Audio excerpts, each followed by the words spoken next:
ನಮಸ್ತೆ. ಅಮ್ಮನಟ್ಟಿ ಹರೀಶ್ ಅಂತ, ಕರ್ನಾಟಕ ಯಾದವ ಯುವ ಸೇನೆ ರಾಜ್ಯಾಧ್ಯಕ್ಷರು. ಈಗೇನು ಇವತ್ತು ಗುಡದಟ್ಟಿ ಗ್ರಾಮದ GT ರಾಮಕೃಷ್ಣ ಬಿನ್ ತಿಮ್ಮಣ್ಣ ಅನ್ನೋರು ಸುಮಾರು 60 ವರ್ಷಗಳಿಂದ ಜಮೀನನ್ನ ಉಳುಮೆ ಮಾಡ್ಕೊಂಡು ಬಂದು ಈ ಸರ್ಕಾರಕ್ಕೆ ಇದನ್ನು ಟಿ ಕಂಡು ಇದು ಬಗರುಕುಂ ಸಮಿತಿಗೆಲ್ಲ ಟಿ ಕಟ್ಕೊಂಡು ಬಂದು ಕೂಡ ಅವ್ರ ಜಮೀನು ಅವ್ರ ಕಾರಣಾಂತರದಿಂದ ಅವ್ರ ಹೆಸರಿಗೆ ಆಗಿರಲ್ಲ. ಆದರೂ ಕೂಡ ಅವ್ರ ಪೊಸಿಷನಲ್ಲಿದ್ದು ಕೂಡ ಇದೇ ಜಯಚಂದ್ರ ಅವರು ಒಂದು ಹಿಂಬಾರ ಕೊಡ್ತಾರೆ, ಏನಂತ ಸರ್ಕಾರಕ್ಕೊಂದು ಜಿಲ್ಲಾಧಿಕಾರಿಗಳಿಗೆ ಮನವಿ ಮಾಡ್ತಾರೆ, ಇದನ್ನು ಅವ್ರ ಹೆಸರಿಗೆ ಮಾಡಿಕೊಡಿ ಅಂತ. ಹಿಂದಿನ ಶಾಸಕರು ಕೂಡ ಹೇಳಿದ್ದಾರೆ. ಈಗ ಈ ನಿವೇಶನಗಳನ್ನು ಪೌರ ಕಾರ್ಮಿಕರಿಗೆ ಕೊಡ್ತಾ ಇರೋದು ಇದು ಶ್ಲಾಘನೀಯ, ಒಳ್ಳೆ ಕೆಲಸ ಮಾಡ್ತಾ ಇದ್ದಾರೆ ಜಯಚಂದ್ರ ಅವರು. ಆದರೆ ಇಲ್ಲಿ ಬಡ ಕುಟುಂಬದವ್ರಿಗೆ ಅನ್ಯಾಯ ಮಾಡಿ ಸುಮಾರು ಈಗ ಅವರೇ ಹೇಳಿದ್ದಾರೆ, ಅವ್ರ ಲೆಟ್ರಲ್ಲಿ ಹೇಳಿರೋ ಪ್ರಕಾರನೇ ಈ ಕುಟುಂಬದಲ್ಲಿರೋರೆಲ್ಲ ಬಹುತೇಕ ಮಂದಿ ವಿಕಲಚೇತನಿದ್ದಾರೆ, ವಿಶೇಷ ಚೇತನರಿದ್ದಾರೆ ಅಂತ ಅವ್ರು ಹೇಳಿದ್ದಾರೆ. ಹಿಂಗಿರುವಾಗ ಆ ಕುಟುಂಬಕ್ಕೆ ತಾವು ಅನ್ಯಾಯ ಮಾಡೋದು ಎಷ್ಟು ಮಟ್ಟಿಗೆ ಸರಿ ಇರ್ತದೆ? ಇಲ್ಲಿ ಅವ್ರು ಜಯಚಂದ್ರ ಅವರು ಅವ್ರ ಲೆಟರಲ್ಲಿ ಕೊಟ್ಟಿರೋದು ಇದು, ಈ ಕುಟುಂಬಕ್ಕೆ ಕೊಟ್ಟಿರೋದು ಜಿಲ್ಲಾಧಿಕಾರಿಗಳಿಗೆ ಅವರೊಂದು ಇದನ್ನು ಮಾಡಿದ್ದಾರೆ. ಅದೇ ಥರ ಸರ್ಕಾರದ ಒಂದು ಸುತ್ತೋಲೆನೂ ಕೂಡ ಇದೆ, ಸರ್ಕಾರದಲ್ಲಿ ಇವ್ರ ಹೆಸರು ಕೂಡ ಬಂದಿದೆ. ಇವ್ರ ಹೆಸರನ್ನು ಕೂಡ ಇದು ಮಾಡಿ ರಾಮಕೃಷ್ಣ ಬಿನ್ ತಿಮ್ಮಣ್ಣ ಅವ್ರಿಗೆ ಜಮೀನನ್ನ ಮಂಜೂರು ಮಾಡಿಕೊಡ್ಬೇಕು ಅಂತ ಹೇಳಿ ಮಾನ್ಯ ಕಂದಾಯ ಇಲಾಖೆಯಿಂದ ಜಿಲ್ಲಾಧಿಕಾರಿಗಳಿಗೆ ಬಂದಿರೋದು. ಇದು ಕಂದಾಯ ಇಲಾಖೆಯಿಂದ, ಕರ್ನಾಟಕ ಸರ್ಕಾರ ಕಂದಾಯ ಇಲಾಖೆಯಿಂದ ಜಿಲ್ಲಾಧಿಕಾರಿಗಳಿಗೆ ಬಂದಿದೆ. ಹಿಂಗೆಲ್ಲ ಬಂದು ಕೂಡ ಈಗ ಇವರು ಏಕಾಏಕಿ ಬಂದು ರೈತರು ಉಳುಮೆ ಮಾಡ್ತಿರೋರಿಗೆ ತೊಂದರೆ ಕೊಡೋದು, ಕಳೆದ ಬಾರಿ ಉಳುಮೆ ಮಾಡೋಕ್ಕೆ ಬಿಟ್ಟಿಲ್ಲ ರೈತರಿಗೆ. ಇವ್ರು ಯಾರೋ ಹೆಬ್ಬೆಟ್ ಚಂದ್ರು ಅಂತ ಯಾರೋ ಮಧ್ಯಪ್ರವೇಶ ಮಾಡಿ ಈತ ಏನು ರೌಡಿಸಮ್ ಮಾಡ್ತಾನೆ. ಈ ಹಿಂದೆನೂ ಕೂಡ ಒಂದು ಪ್ರಕರಣ ನಡೆದಿದೆ, ನಾವು ತುಂಬ ತಾಳ್ಮೆಗಿದ್ದೀವಿ. ನಾವು ಕೂಡ ಮೊನ್ನೆ ಮೀಡಿಯಾದಲ್ಲಿ ಅಷ್ಟೇ ನೋಡಿತ್ತು. ಹೆಬ್ಬೆಟ್ ಚಂದ್ರ ಅವ್ರು ಯಾರು, ಅದು ಎಂಥ ಗೊಲ್ರಟ್ಟಿ ಬಂಗಾರಿ ಅಟ್ಟಿದೊಂದು ಇದೇ ಥರ ಇದು ಮಾಡಿ ಅವರು ಬರೆಸ್ಕೊಂಡು ಈ ಥರ ಎಲ್ಲ ಮಾಡ್ತಾ ಇದ್ದಾರೆ. ಇದೆಲ್ಲ ಭಾಳ ಖಂಡನೀಯ. ಆಮೇಲೆ ನಮ್ಮ ತಾಳ್ಮೆನ ಪರೀಕ್ಷೆ ಮಾಡೋದು ಬೇಡ. ಯಾಕೆಂದರೆ ನೋಡಿ, ಒಳ್ಳೆ ಕೆಲಸ ಮಾಡ್ತಾ ಇದ್ದೀರಾ, ನಮ್ಮದೆಲ್ಲ ಬೆಂಬಲ ಇದೆ. ಈಗ ಇವ್ರೇನು ಹೇಳ್ತಾ ಇದ್ದಾರೆ, ನಮಗೆ ಬೇರೆ ಕಡೆ ನಮಗೆ ಮಂಜೂರು ಮಾಡಿಕೊಡಿ, ನಮ್ಮ ಹೆಸ್ರಿಗೆ ನಾವು ಮಾಡಿಕೊಡಿ, ನಮ್ಗೆ ಈ ಜಾಗ ತಗೊಳ್ಳಿ ಅಂತಲೇ ಹೇಳ್ತಾ ಇರೋದು. ಇವರೇನು ವಿರೋಧನೂ ಮಾಡ್ತಾ ಇಲ್ಲ. ನೀವು ಇವ್ರ ಹೆಸ್ರಿಗೆ ಕೊಡ್ದಂಗೆ ಏಕಾಏಕಿ ರೈತರ ಜಮೀನು ಯಾರನ್ನೋ ರೌಡಿ ಶೀಟರ್ ಕಳಿಸಿ ನೀವು ಮಾಡ್ತಿದ್ದೀರಾ ಅಂದರೆ ನೀವು ಶಾಸಕರಾಗೋ ಬದಲು ರೌಡಿ ಶೀಟರ್ನ ಇಟ್ಕೊಂಡು ಕೆಲಸ ಮಾಡಿ. ಇದು ಏನು ಅರ್ಥ ಏನಿದೆ? ಹೆಬ್ಬೆಟ್ ಚಂದ್ರು ಅವ್ರಿಗೆಲ್ಲ ರೈತರುಗಳೆಲ್ಲ ಎದುರ್ಬೇಕಂತ ಏನಾರು ಇದೆಯಾ? ಅಮಾಯಕರನ್ನೆಲ್ಲ ಇದು ಮಾಡ್ಕೊಂಡು ಇದು ನೋಡಿ, ಹೆಬ್ಬೆಟ್ ಚಂದ್ರ ಅವ್ರಿಗೆ ನಾನು ರಿಕ್ವೆಸ್ಟ್ ಮಾಡ್ತಾ ಇಲ್ಲ, ವಾರ್ನ್ ಮಾಡ್ತಾ ಇದ್ದೀನಿ. ಇನ್ನೊಂದು ಸಲ ಏನಾದರೂ ನಮ್ಮ ಸಮಾಜದ ವಿಚಾರಕ್ಕೆ ಬಂದರೆ ಇದು ಟೀಸರ್ ಅಷ್ಟೇ, ಇದು ಟೈಲರ್ ಅಷ್ಟೇ ಇದು, ಆಯಿತಾ? ನೀನು ಬಾಕಿ ಇದೆ. ತಾಳ್ಮೆನ ಪರೀಕ್ಷೆ ಮಾಡೋದು ಬೇಡ. ರೈತರಿಗೆ ಅನ್ಯಾಯ ಆಗಿದೆ, ಅವ್ರಿಗೇನು ವ್ಯವಸ್ಥೆ ಮಾಡಬೇಕು ಆಗ್ಬೇಕು. ಅಲ್ಲಿವರೆಗೂ ಈ ಜಾಗಕ್ಕೆ ಏನಾದ್ರು ಪ್ರವೇಶ ಮಾಡಿದ್ರೆ ತುಂಬ ಕೆಟ್ಟದಾಗಿರ್ತದೆ ಪರಿಣಾಮ, ಆಯಿತಾ? ಯಾವುದೇ ಕಾರಣಕ್ಕೂ ಈ ರೈತರಿಗೆ ಅನ್ಯಾಯ ಆಗಬಾರ್ದು. ಈ ರೈತರಿಗೆ ನೀವು ಬೇರೆ ಜಾಗನ ಅವಕಾಶ ಮಾಡಿಕೊಡ್ಬೇಕು. ಅವಕಾಶ ಮಾಡಿಕೊಟ್ಟ ನಂತರ ಈ ಜಾಗನ ತಗೊಳ್ಳಿ. ಅದಕ್ಕೆ ನಾವು ಅದರ ವಿರುದ್ಧ ಇಲ್ಲ, ಹೌದಲ್ವೇನಣ್ಣ? ಈಗ ರೈತರು ಅದನ್ನು ಹೇಳ್ತಾ ಇದ್ದಾರೆ. ಈಗ ಅವ್ರಿಗೆ ಉಳುಮೆ ಮಾಡೋಕ್ಕಾಗಲ್ಲ, ಅವ್ರ ಪೊಸಿಷನಲ್ಲಿದ್ದಾರೆ. 60 ವರ್ಷದಿಂದ ಜಾಗ ಇದ್ದಾರೆ, ಏಕಾಏಕಿ ನೀವು ಬಂದು ಖಾಲಿ ಮಾಡಿಸ್ತೀರಾ ಅಂದರೆ ಏನದು? ಯಾವ ಮಟ್ಟದ ರೌಡಿಸಮು? ನೀವು ಮಾತ್ರ ಮಾಡ್ತೀರಾ, ಬೇರೆ ಯಾರಿಗೂ ಬರಲ್ವಾ? ಆಫ್ಟರ್ ಆಲ್ ಒಬ್ಬ ಹೆಬ್ಬೆಟ್ಟಿರೋ ನಿನಗೆ ಅಷ್ಟಿರಬೇಕಾದ್ರೆ ಎಜುಕೇಟೆಡ್ಸ್ ಇದ್ದಾರೆ ರೀ. ಇದು ಜಾಗತಿಕವಾಗಿ ಎಷ್ಟು ಎಲ್ಲ ಬೆಳೆದಿದೆ, ನಾಗರಿಕ ಸಮಾಜದ ವಿರುದ್ಧವಾಗಿ ವಾಸ್ತವ ಸ್ಥಿತಿ ಇದೆ. ಇವತ್ತೆಲ್ಲ ಮೀಡಿಯಾ ಇಷ್ಟೆಲ್ಲ ಸ್ಪೀಡ್ ಇದೆ, ಇಂಥದ್ರ ಮಧ್ಯೆ ತಾವು ಈ ಥರ ಮಾಡ್ತಿದ್ದೀರಾ ಅಂದರೆ ಇದು ನಿಜಕ್ಕೂ ಖಂಡನೀಯ.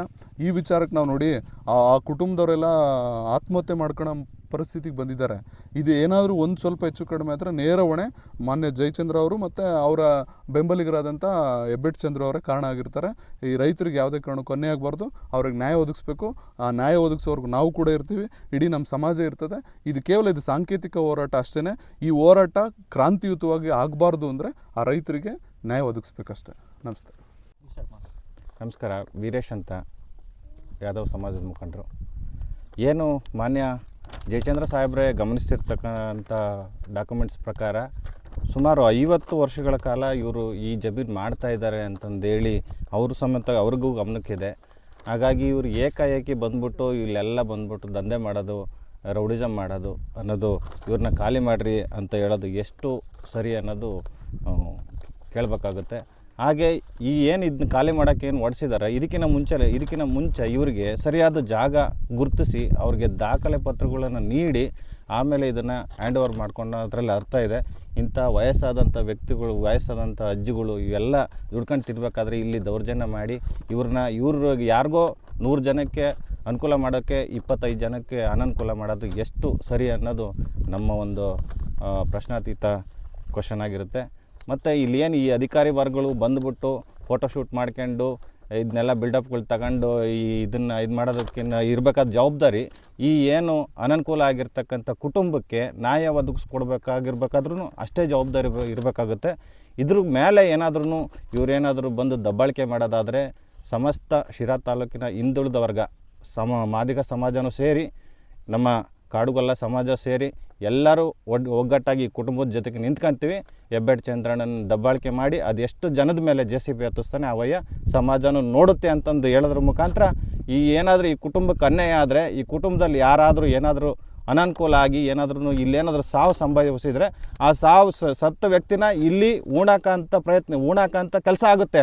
ಅದ್ರ ಮೇಲೆ ಬೇಕಾದರೆ ಇವರು ಬಿಲ್ಡಿಂಗ್ಗಳು ಕಟ್ಟಿಸ್ಲಿ, ಅದೇನು ಇವರು ತೋರ್ಪಡಿಕೆ ಕಾರ್ಯಕ್ರಮ ಏನಾಯ್ತೋ ಅದೆಲ್ಲ ಮಾಡ್ಕೊಳ್ಳಿ ಅಂತ ಹೇಳಿ ನಾನು ಈ ಶಾಸಕರಿಗೆ ಮತ್ತೊಮ್ಮೆ ಏನು ಅನ್ಯಾಯ ಆಗಿರ್ತಕ್ಕಂಥ ಕುಟುಂಬಕ್ಕೆ ನ್ಯಾಯ ಒದಗಿಸ್ಕೊಡ್ಬೇಕು. ಮಾನ್ಯ DC ಸಾಹೇಬರು ಬಂದು ಏಕಾಏಕಿ ತಾವು ಆದೇಶ ಮಾಡೋದಕ್ಕಿಂತ ಹಿಂದೆ ಏನು ಇಲ್ಲಿ ಅನನುಕೂಲ ಆಗಿರುತ್ತೆ ಇವ್ರನ್ನೂ ಸಮೇತ ಕಷ್ಟಗಳು ಕೇಳಿ ಅನುಕೂಲ ಮಾಡಿಕೊಡ್ಬೇಕು ಅಂತಂದು ಹೇಳಿ ಒತ್ತಾಯಿಸ್ತಿದ್ದೀನಿ DC ಸಾಹೇಬರು ಹಾಗೂ ಜಯಚಂದ್ರ ಸಾಹೇಬರಿಗೆ. ಎಲ್ಲ ನಮ್ಮ ಹೋರಾಟ ಕಾರ್ಯಕರ್ತರಿಗೆ ನಮಸ್ಕರಿಸುತ್ತಾ, ನಮ್ಮ media, print media, social media ಎಲ್ಲ ನಮ್ಮ ಪತ್ರಿಕಾ ಮಾಧ್ಯಮದವರಿಗೆ ನಮಸ್ಕರಿಸುತ್ತಾ, ಇವತ್ತು ಜಯಚಂದ್ರ ಸಾಹೇಬರಲ್ಲಿ ನಾವೆಲ್ಲರೂ ಮನವಿ ಮಾಡೋದಿಷ್ಟೇ, ಇಲ್ಲಿ ಬಂದಿರೋರೆಲ್ಲರೂ ಇವತ್ತು ಪೌರ ಕಾರ್ಮಿಕರಿಗೆ ಕೊಡ್ತಕ್ಕಂಥ ಜಾಗನ ನಮ್ಮ ಹೋರಾಟಗಾರರಾಗಿರ್ಬೋದು, ನಮ್ಮ ಕೌನ್ಸಿಲರಾಗಿರ್ಬೋದು, ನಮ್ಮ ಸಮಾಜದ ಮುಖಂಡರಾಗಿರ್ಬೋದು ನಾವೆಲ್ಲರೂ ಬೆಂಬಲಿಸ್ತೀವಿ. ಏನಕ್ಕಂದರೆ ಇವತ್ತು ಒಂದು ನಗರ, ಒಂದು ಗ್ರಾಮ ಸ್ವಚ್ಛತೆ ಇರಬೇಕಂದ್ರೆ ಪೌರ ಕಾರ್ಮಿಕರ ಅವಶ್ಯಕತೆ ಐತೆ. ಅವರಿಗೆ ಹೈಟೆಕ್ಕಾಗಿ ಮಾಡಿಕೊಡ್ಬೇಕು ಎಲ್ಲರಿಗೂ. ಯಾಕಂದರೆ ಎಲ್ಲರಿಗೂ ಬೆಳಗ್ಗೆ ಎದ್ದ ತಕ್ಷಣ 5:15ಕ್ಕೆ ಬಂದು ಕೆಲಸಕ್ಕೆ ಇಳಿಯೋರು ಯಾರೂ ಬಂದಿರಲ್ಲ. ಇವತ್ತು ನಮ್ಮ ಪೌರ ಕಾರ್ಮಿಕರು, ನನಗೆ ಸಾಕಷ್ಟು ಜನ ಒಡನಾಟ ಐತೆ, ಭಾರಿ ಕಷ್ಟದಲ್ಲೇ ಇದ್ದಾರೆ ನಮ್ಮ ಪೌರ ಕಾರ್ಮಿಕರು. ಅವ್ರಿಗೆ ಅವಶ್ಯಕತೆ ಬೇಕು, ಅವ್ರಿಗೆ ಒಳ್ಳೆ ಹೈಟೆಕ್ ಬಡಾವಣೆನ ಸರ್ಕಾರದಿಂದ ಮಾಡಿಕೊಡ್ಲಿ, ಅದು ನಮ್ಮದು 100ಕ್ಕೆ 100ರಷ್ಟು ಬೆಂಬಲ ಇರುತ್ತೆ. ಆದರೆ ಇವತ್ತು ಏನು 25 ಜನ ಇರ್ತಕ್ಕಂಥ ಒಂದು ಕುಟುಂಬವನ್ನು ಇವತ್ತು ನಮ್ಮ ಅವರು ಪೊಲೀಸ್ ಇಲಾಖೆಯರಾಗ್ಬೋದು, ನಮ್ಮ ಜಯಚಂದ್ರ ಸಾಹೇಬರು ಆಗ್ಬೋದು ಹೇಳ್ತಾರಂತೆ, ನೀವೇ ಹುಡುಕೊಂಡು ಬರ್ರಿ ಜಾಗನ. ಇವರು ಎಲ್ಲಿ ಹುಡುಕೋಕ್ಕಾಗುತ್ತೆ? ಇವತ್ತು ನಮ್ಮ 5 ಜನ RIಗಳಿದ್ದಾರೆ, 5 ಜನ ಡೆಪ್ಟಿ ತಹಸೀಲ್ದಾರ್ಗಳಿದ್ದಾರೆ, ಸುಮಾರು ಒಂದು 100 ಜನ ಸೆಕ್ರೆಟ್ರಿಗಳಿದ್ದಾರೆ, ವಿಲೇಜ್ ಅಕೌಂಟೆಂಟ್ಗಳು. ಅವರು ಹುಡುಕಬೇಕು. ನಮ್ಮ ಜಯಚಂದ್ರ ಸಾಹೇಬರು ಒಂದೇ ಒಂದು ಮಾತು ಹೇಳಿರಿ, ಒಂದೇ ಒಂದು ಸೆಕೆಂಡಲ್ಲಿ ಯಾವ ಮೂಲೆಗೈತೆ ಅಂತೇಳಿ 5 ಹೋಬಳಿನಗೂ ಗೊತ್ತಿರುತ್ತೆ ಅವ್ರಿಗೆ, ನಮ್ಮ ತಹಸೀಲ್ದಾರ್ಗಳಿಗೆ ಗೊತ್ತಿರುತ್ತೆ, RIಗೆ ಗೊತ್ತಿರುತ್ತೆ, ಸೆಕ್ರೆಟ್ರಿಗಳು ಇರುತ್ತೆ, ಅವರು ಹುಡುಕಿ ಕೊಡಬೇಕು. ನೀವು ಹುಡುಕೊಂಬಂದರೆ ಅಂದರೆ ಅದು ಮಾಡಬಾರ್ದು ಅನ್ನೋ ಒಂದು ಉದ್ದೇಶಕ್ಕೆ ನೀವು ಹೇಳ್ತಿರೋದು. ಇವ್ರು ಹೆಂಗೆ ಹುಡುಕೊಂಬರೋಕ್ಕಾಗುತ್ತೆ? ಅದಕ್ಕೆ ನಾವು ನಮ್ಮ ಎಲ್ಲ ಹೋರಾಟಗಾರರ ವತಿಯಿಂದಲೇ ಇವರಿಗೆ ನೀವು ಫಸ್ಟು ಜಾಗ ಒದಗಿಸ್ಕೊಡಿ. ಇವರು ಬಿಡೋಕ್ಕೆ ರೆಡಿ ಇದ್ದಾರೆ, ಜಾಗ ಬಿಡೋಕ್ಕೆ ರೆಡಿ ಇದ್ದಾರೆ. ಫಸ್ಟು ನೀವು ಎಲ್ಲಿ ಯಾವ ಸರ್ವೆ ನಂಬರು, ಯಾವ ಊರು, ಯಾವ ಗ್ರಾಮ, ಯಾವ ಹೋಬಳಿನಲ್ಲಿ ಬರುತ್ತೆ ಅದನ್ನು ಹುಡುಕಿ ಒಂದು ವ್ಯವಸ್ಥೆ ಮಾಡಬೇಕು. ಈಗ ಜಯಚಂದ್ರ ಸಾಹೇಬರು ಅವರು ಎಲ್ಲ ರೀತಿಯಿಂದಲೂ ತಿಳುವಳಿಕೆ ಇರೋರು. ಯಾಕಂದರೆ ಅವರು ಸುಮಾರು 40-50 ವರ್ಷ ರಾಜಕಾರಣದಲ್ಲಿರ್ತಕ್ಕಂಥವರು, ಕಾನೂನು ತಜ್ಞರು. ಇವತ್ತು ನಮ್ಮ ಕರ್ನಾಟಕ ರಾಜ್ಯದಲ್ಲೇ ಕಾನೂನು ತಜ್ಞರು ಅಂತೇಳಿ ಹೆಸರನ್ನು ಗಳಿಸಿರ್ತಕ್ಕಂಥ ವ್ಯಕ್ತಿ. ಯಾಕಂದರೆ ನಾವು ಯಾರೂ ಅವರಿಗೆ ಸಲಹೆ ಮಾಡ್ತಕ್ಕಂಥವಷ್ಟು ಶಕ್ತಿ ನಮ್ಮಲ್ಲಿಲ್ಲ. ಯಾಕಂದರೆ ಅವರು ಇಡೀ ಕರ್ನಾಟಕದಲ್ಲೇ ಹೆಸರುವಾಸಿಯಾದಂಥ ವ್ಯಕ್ತಿ. ಆಮೇಲೆ ಎಲ್ಲ ಸಮಾಜಮುಖಿ ಅಂತಲೂ ಅವ್ರಿಗೆಲ್ಲ ಗೊತ್ತಿದೆ. ಪೌರ ಕಾರ್ಮಿಕರ ಜೊತೆಗೆ ಈ ಬಡ ಕುಟುಂಬಕ್ಕೂ ನ್ಯಾಯ ಒದಗಿಸ್ಕೊಡ್ಬೇಕು ಅಂತೇಳಿ ನಮ್ಮ ಎಲ್ಲ ಒಂದು ಹೋರಾಟಗಾರ ಪರವಾಗಿ ನಾನು ಮಾತನಾಡಿಸ್ತೀನಿ.